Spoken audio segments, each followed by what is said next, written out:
Hello everyone. अब हम बात करेंगे मीनिंग ऑफ वेरियस सप्लाईज की। चलिए मैं जूम इन करता हूँ। ये देखिए आपके सामने आ गया meaning of various supplies. Taxable supplies, exempted supply, non taxable supplies and zero rated supplies. ये क्या है? ये बहुत ही कंफ्यूजन होता है, इसको हमें समझना बहुत जरूरी है। Section 2 subsection 108 of CGST act 2017, इसमें क्या बोला? Meaning goods and services which is leviable, चाहे गुड्स हो चाहे सर्विसेज हो, चाहे गुड्स या सर्विसेज दोनों, which is leviable to tax, जो टैक्स के दायरे में आता है वो टैक्सेबल सप्लाई। एग्जेम्प्टेड सप्लाई क्या हो गया? गुड्स हो सर्विसेज हो या गुड्स या सर्विसेज दोनों, which attracts nil rate of taxable supply और होली एग्जेम्प्ट फ्रॉम टैक्स और नॉन टैक्सेबल सप्लाई, तो उसे हम क्या बोलेंगे? Exempted supply. अब यहाँ पे दो चीजें हैं, नील रेटेड एग्जेम्प्ट, इसका क्या मतलब हुआ ये हम बात करेंगे आगे। अभी आप इतनी समझिए कि नील अगर है, अगर ड्यूटी जिसकी नील कर दी गई है, रेट ऑफ ड्यूटी जिसकी नील है या जो फिर एग्जेम्प्ट है, वो नॉन टैक्सेबल सप्लाई जाता है, यानी कि एग्जेम्प्टेड सप्लाई में आता है। Non taxable supply which is not liable to tax, चाहे गुड्स हो सर्विसेज हो, गुड्स एंड सर्विस दोनों हो, जो लायबल नहीं है टैक्स के लिए, वो हो गया। ठीक है। अब आ गया zero rated supplies under section 16 of IGST act में इसको डिफाइन किया गया है। Following supplies are zero rated, चाहे गुड्स हो सर्विसेज या गुड्स एंड सर्विस दोनों, एक्सपोर्ट हो रहा है तो जीरो रेटेड मानेंगे। सप्लाई टू SEZ हो रहा है यूनिट, SEZ यूनिट या डेवलपर को हो रहा है। आपको पता है SEZ क्या होता है? स्पेशल इकोनॉमिक जोन होता है। 100% एग्जाम वाले अगर क्षेत्र है कोई भी तो वो होता है। SEZ होता है जैसे इंडिया के किसी पार्ट को हम एक्सपोर्ट की तरह ट्रीट करेंगे, यानी कि उस एरिया को हम स्पेशल इकोनॉमिक जोन बना के वहाँ की इकोनॉमी को ग्रो करने के लिए हम मान लेंगे वो पार्ट बिजनेस के लिए इंडिया से बाहर है। यानी कि जो फॉरेन लॉ लगता है वो सारे फॉरेन के लिए जो लॉ लगता है वहाँ लगेगा, और उससे वहाँ की मैन्युफैक्चरिंग या वहाँ की जो इकोनॉमी बूम करने के लिए वहाँ से ज़्यादा इंडस्ट्री लगेंगी और वहाँ पे बेनिफिट होगा। इसलिए हम स्पेशल इकोनॉमिक जोन बनाते हैं कहीं कई की जगह पे। जैसे आप देखेंगे तो नोएडा में बना हुआ है, महाराष्ट्र के कई जगह बनाया हुआ है, और उसमें गुजरात में बना हुआ है, तो उसको बोलते हैं स्पेशल इकोनॉमिक जोन। उस इकोनॉमी को बढ़ाने के लिए जोन बनाते हैं जो कि आउट ऑफ कंट्री मानते हुए लॉ को एडहियर करता है। अगर वहाँ कोई सप्लाई अगर हो रहा है तो, या फिर एक्सपोर्ट हो रहा है तो वो क्या हो जाएगा? जीरो रेटेड हो जाएगा। यानी एक्सपोर्ट एग्जेम्प्टेड में नहीं आएगा, एक्सपोर्ट में आएगा जीरो रेटेड में। ठीक है, समझ गए?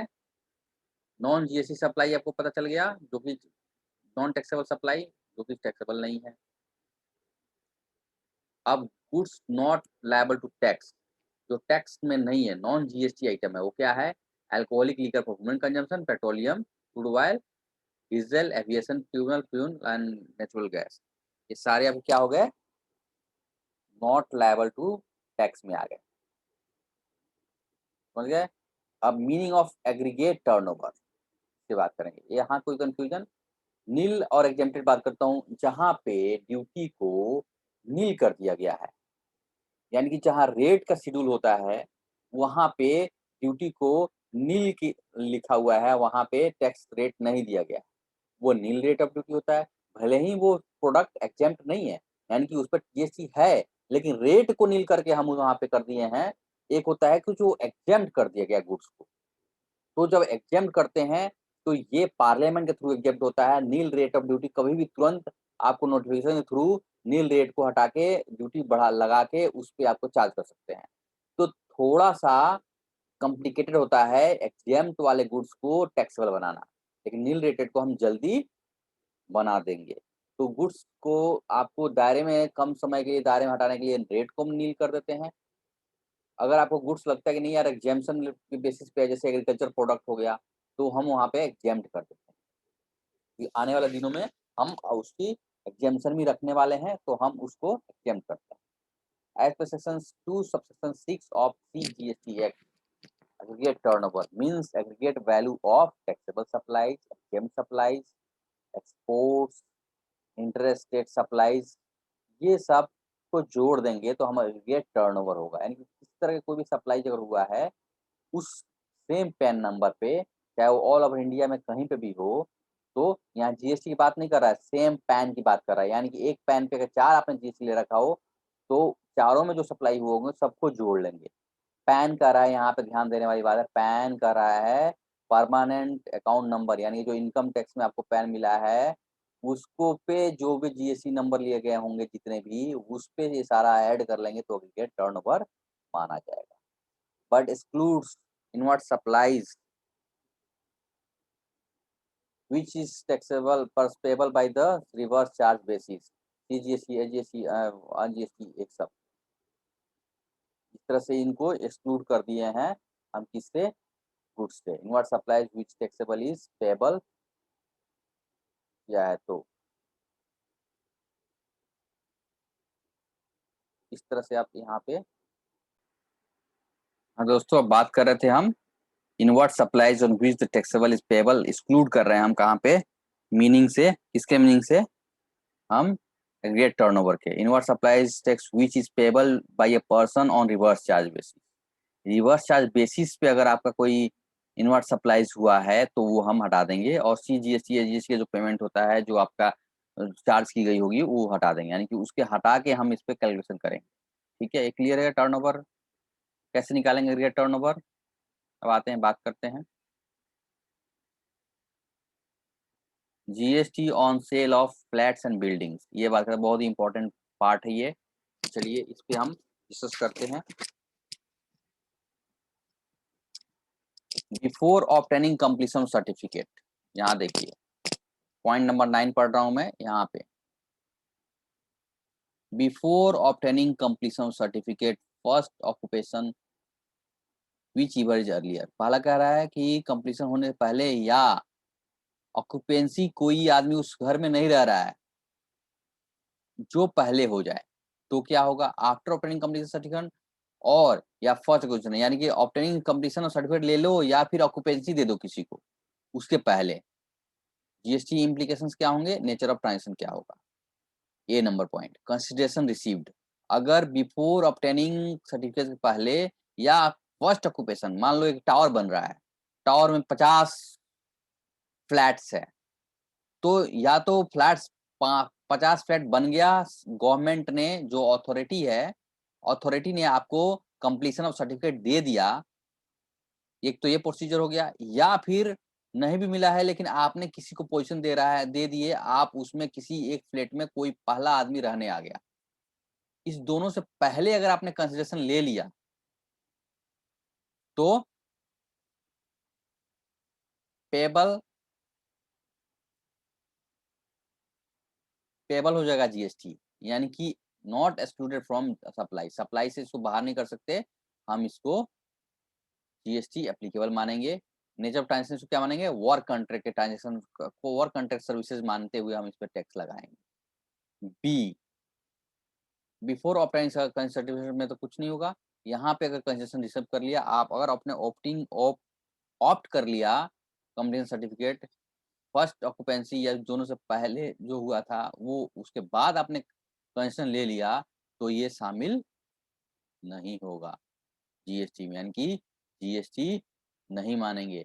सेल ऑफ इमूवेबल प्रॉपर्टी में not payable, that is excluded from supply से हट जाएगा, ये सेल ऑफ इमूवेबल प्रॉपर्टी मानेंगे, क्योंकि इमूवेबल प्रॉपर्टी हमारा क्या है, जीएसटी के दायरे से बाहर है, इस पर जीएसटी नहीं लगेगा। इमूवेबल प्रॉपर्टी यानी कि बना बनाया घर, पहले से बना हुआ घर अगर आप बेचते हैं तो वो जीएसटी उस पर नहीं लगता है, ये इसी कंसेप्ट के तहत आपको जीएसटी नहीं लगता है। जैसे आपने कोई दुकान बेचा, कोई घर बेचा, तो वो बना बनाया घर आप अगर बेच रहे हैं, जो आप रह रहे थे, या पुराना घर बेच रहे हैं, तो वो जीएसटी के दायरे में नहीं आता है।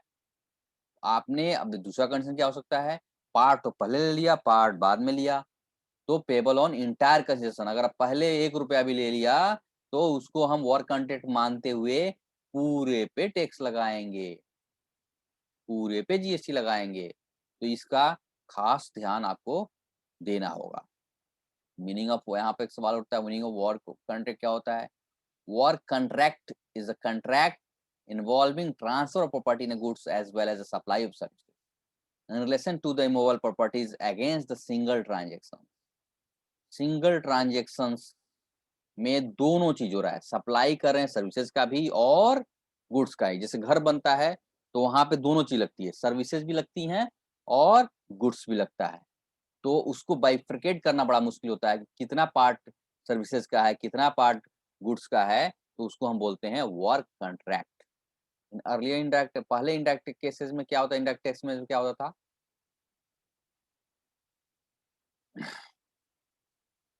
Classified was both goods and services में क्लासिफाइड हुआ होता रहता था, and GST classified as a complete services. इसको हम कंप्लीट सर्विस मानते हुए, पहले क्या था, हम गुड्स और सर्विसेज को अलग अलग भी मान लेते थे, तो यहाँ पे हम कंप्लीट सर्विसेज मानते हुए सर्विसेज का जो प्रोविजन होगा वो हम लगाएंगे।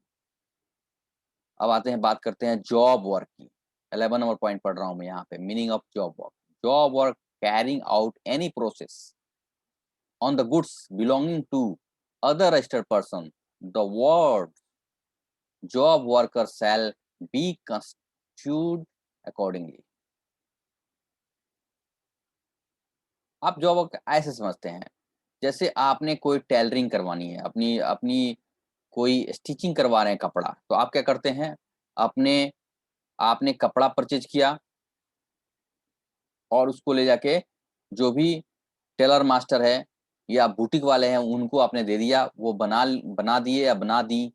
उसके बाद आप यूज करते हैं, तो वो उन्होंने क्या किया, उन्होंने जो जॉब किया आपके बिहाफ पे, उसका पैसा लेते हैं, तो उनको हम जॉब वर्क बोलते हैं।